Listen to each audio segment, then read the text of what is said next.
കുവൈറ്റിൽ നിന്ന് റെനിയാണ്. റെനി എവിടെ വരട്ടെ? Hello Reni, hi. ഹായ്.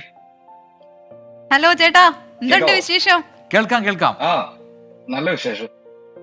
ചേട്ടൻ കുവൈറ്റിൽ എത്ര വർഷമായി? ഞാനിപ്പോ 16 വർഷമായി. നാട്ടിലെവിടെയാണ്? നാട്ടില് കോടനാട്. കോടനാടാണ്. പെരുമ്പാവൂർ. പെരുമ്പാവൂർ കുറച്ച് അടുത്താണ് നമ്മുടെ. ഓക്കെ. അപ്പൊ നാട്ടിലേക്ക് എങ്ങനെയാ, വർഷത്തില് ഒരു തവണയാണോ വരിക, അങ്ങനെയാണോ? ഞാനിപ്പോ വന്നിട്ട് 2 മാസം മുമ്പാണ് നാട്ടിൽ വന്നത്.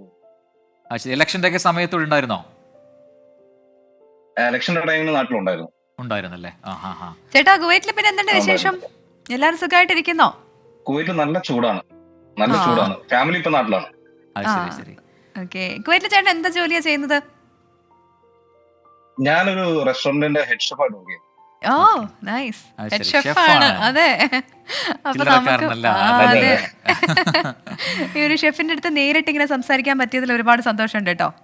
ഏറ്റവും ഫേവറേറ്റ് ആയിട്ടുള്ള ഒരു ഡിഷ് എന്താണ്? എന്താണ് ഒരു മാസ്റ്റർ പീസ് ആണ്? എന്താണ് എന്റെ മാസ്റ്റർ പീസ്? എനിക്ക് താല്പര്യം സ്ട്രോഗനഫ് താല്പര്യമാണ്.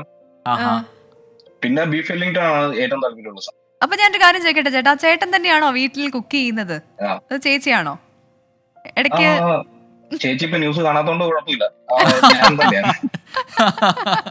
നമ്മൾ പറഞ്ഞേക്കാം ഈ കാര്യം ഇങ്ങനെ പറഞ്ഞിട്ടുണ്ടെന്ന്.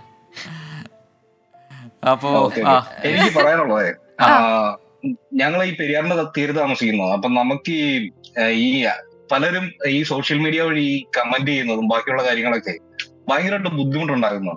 മുല്ലപ്പെരിയാറാണോ ചേട്ടൻ ഉദ്ദേശിച്ചത്, അതോ മറ്റ് എന്തെങ്കിലും? തീർച്ചയായിട്ടും മുല്ലപ്പെരിയാറിന്റെ കാര്യം തന്നെയാണ്. അപ്പൊ ഈ വക പൊട്ടത്തരങ്ങൾ വിളിക്കുന്നവരോടൊന്ന് മനസ്സിലാവുന്നത്. ഇന്നലെ വിശദമായ റിപ്പോർട്ട് ഉണ്ടായിരുന്നു. അപ്പോൾ ഇന്നലെ മന്ത്രി തന്നെ പറഞ്ഞു, അനാവശ്യമായ ഭീതി ഉണ്ടാക്കുന്ന രീതിയിൽ ഈ സോഷ്യൽ മീഡിയകളിൽ ആൾക്കാർ പറയുന്നുണ്ട് മുല്ലപ്പെരിയാർ ഇപ്പൊ പൊട്ടാൻ പോവുകയാണെന്നൊക്കെയുള്ള കാര്യങ്ങൾ. അപ്പൊ അത് ഇന്നലെ അവിടെ വിദഗ്ധ സമിതി യോഗം ചേർന്നിരുന്നു. എന്താണ് സ്റ്റഡി ചെയ്യുന്ന ഒരു കമ്മിറ്റി ഫോം ചെയ്യുന്നുണ്ട്, അവര് ചെയ്തോളും. അപ്പൊ പിന്നെ ആവശ്യമില്ലാത്ത ഭീതി നാട്ടുകാരിലേക്ക് ഉണ്ടായി കഴിഞ്ഞാൽ ഞങ്ങൾ തീരദേശം, ഞങ്ങൾ പെരിയാറിന്റെ കരയിൽ താമസിക്കുന്ന ഞങ്ങൾക്ക് ഭയങ്കര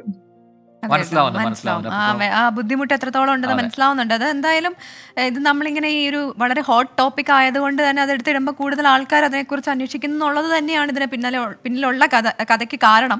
എന്തായാലും മെയിൻ സ്ട്രീം മീഡിയ ഒന്നും അത് അങ്ങനെ ഒരുപാട് അത്തരം കാര്യങ്ങൾ മാത്രമാണ് നമ്മളൊക്കെ കൊടുക്കുന്നത്. പ്രത്യേകിച്ച് ചേട്ടൻ പറഞ്ഞൊരു കാര്യം കറക്റ്റാണ്. കുട്ടികളൊക്കെ ആണെങ്കിൽ അവർക്ക് ഭയങ്കരമായ പേടിയായിരിക്കും. കാരണം അവരെല്ലാവരും ഇപ്പോൾ ഈ സോഷ്യൽ മീഡിയ ഒക്കെ ഉപയോഗിക്കുന്നതാണ്. അപ്പോൾ എവിടെയെങ്കിലും ഒരു മെസ്സേജ് ഒക്കെ കണ്ടു കഴിഞ്ഞാൽ വന്ന് പറയും ദേ മുല്ലപ്പെരിയാർ പൊട്ടുന്നാണ് പറയുന്നത് എന്നൊക്കെയുള്ള അല്ലേ, അത്തരം സംഭവങ്ങൾ ഒരുപാട് പേര് പറയുന്നുണ്ട്. ചേട്ടൻ പറഞ്ഞ കാര്യം കറക്റ്റാണ്. ഒരു പ്രേക്ഷകന്റെ ഭാഗത്ത് തന്നെ ഇങ്ങനെ ഒരു മെസ്സേജ് വരുമ്പോൾ തീർച്ചയായിട്ടും മറ്റു പ്രേക്ഷകർ മനസ്സിലാക്കുന്നതാണ് നമ്മൾ പ്രതീക്ഷിക്കുന്നത്. അതെ അതെ അതെ. അപ്പൊ എന്തായാലും അത് നല്ലൊരു സജഷനാണ്.